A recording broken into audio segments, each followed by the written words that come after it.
میرے عزیز بھائیو توجہ فرمائیں، حضرت حلیمہ سعدیہ رضی اللہ تعالیٰ عنہ فرماتی ہیں جب میں کملی والے کو لے کر اپنے گھر میں آئی تو حضرت حلیمہ فرماتی ہیں میں محمد صلی اللہ علیہ وسلم کو دائیں طرف سے دودھ پلاتی تھی اور بائیں طرف سے ان کے رضائی بھائی کو پلاتی تھی، مگر ایک مرتبہ میں محمد صلی اللہ علیہ وسلم کو بائیں جانب سے دودھ پلانے لگی تو اللہ کے نبی نے اپنا چہرہ مبارک موڑ لیا، یعنی دودھ پینے سے انکار کر دیا۔ یہ ہے اصل انصاف، کیونکہ بائیں جانب سے میرے کملی والے کا رضائی بھائی دودھ پیتا تھا۔ نبی صلی اللہ علیہ وسلم نے بچپن میں ہی اپنے بھائی کے حق کو استعمال نہ کیا۔ میں کہتا ہوں جو بچپن میں ہی دودھ پینے کے دور میں کسی کے حق کو استعمال نہیں کرتا بلکہ حق والے کو حق دیتا ہے،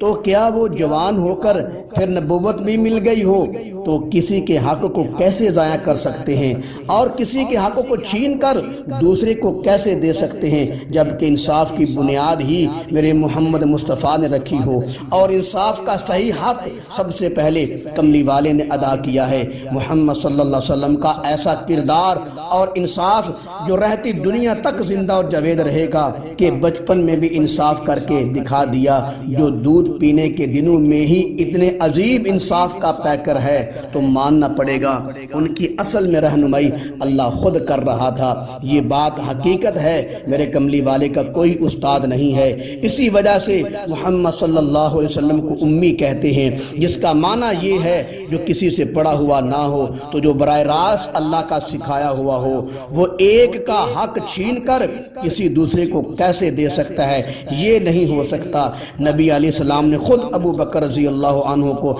اپنے آخری ایاموں میں حکم دیا تھا، مرو ابا بکر فلیصلی بالناس، ابو بکر کو کہو وہ لوگوں کو نماز پڑھائے، اور نبی کا اپنی زندگی میں اپنی امامت کو سنبھالنے کا حکم دینا یہ خلافت کی نشانی ہوتی تھی۔ جناب والا توجہ فرمائیں، جو لوگ یہ کہتے ہیں خلافت کا حق علی رضی اللہ عنہ کا بنتا تھا، تو میں ان حضرات سے پوچھتا ہوں یہ خلافت ابو بکر نے خود نہیں لی بلکہ نبی علیہ السلام نے خود دی ہے، کیونکہ نبی صلی اللہ علیہ وسلم کا ہر عمل ہر قول اللہ کی مرضی کے عین مطابق ہوتا ہے۔ یہ ہمارے اہل سنت والجماعت کا عقیدہ ہے انشاءاللہ۔ اور نبی علیہ السلام تو اپنی مرضی سے بولتے بھی نہیں، جب بھی بولتے ہیں اللہ کی مرضی سے بولتے ہیں، جیسا کہ قرآن کہتا ہے وما ينطق عن الهوى، میرا کملی والا اپنی مرضی سے بولتا بھی نہیں۔ تو معلوم ہوا مصطفیٰ کی مرضی اللہ کی مرضی ہے اور اللہ کی مرضی مصطفیٰ کی مرضی ہے۔ جب اللہ رسول کی مرضی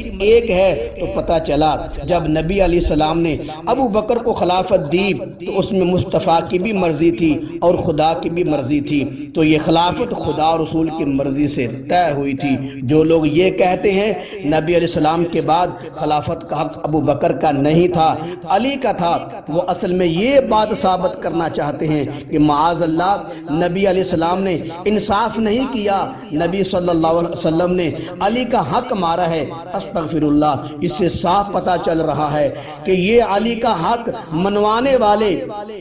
خدا اور رسول کی مرضی کو پسند نہیں کرتے بلکہ اللہ رسول کی مرضی پر اعتراض کر رہے ہیں، اللہ رسول کو بے انصاف ثابت کر رہے ہیں معاذ اللہ، اور اللہ رسول کو حق چھیننے والا ثابت کر رہے ہیں، جبکہ یہ کفر ہے۔ وہ نبی علیہ السلام جس کا یہ فرمان ہے کہ میرے پاس جبرائیل ہمسایوں کے حق کی ادائیگی کے بارے میں اتنی بار آئے کہ میں ڈر گیا کہیں ہمسایوں کا حق وراثت میں نہ رکھ دیا جائے، تو وہ نبی جس کو اللہ خود اپنے قریبی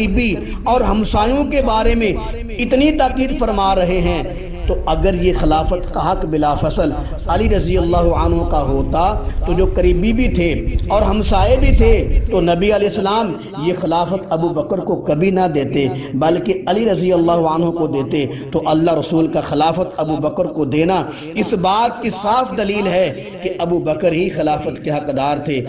اور خلیفہ بلا فصل ہیں۔ جو بچہ دودھ پینے کے عالم میں انصاف کر سکتا ہے، کیا وہ بچہ نبوت ملنے کے بعد انصاف نہیں کر سکتا؟ میں کہتا ہوں ایسا سوچنا بھی کفر ہے۔ معلوم ہوا نبی علیہ السلام کے بعد خلافت کا حقدار ابو بکر ہی ہے، جو نبی علیہ السلام نے ان کو عطا کر دی تھی۔ دعا ہے کہ اللہ تعالی ہم سب کو حق بات سمجھنے کی توفیق نصیب فرمائے۔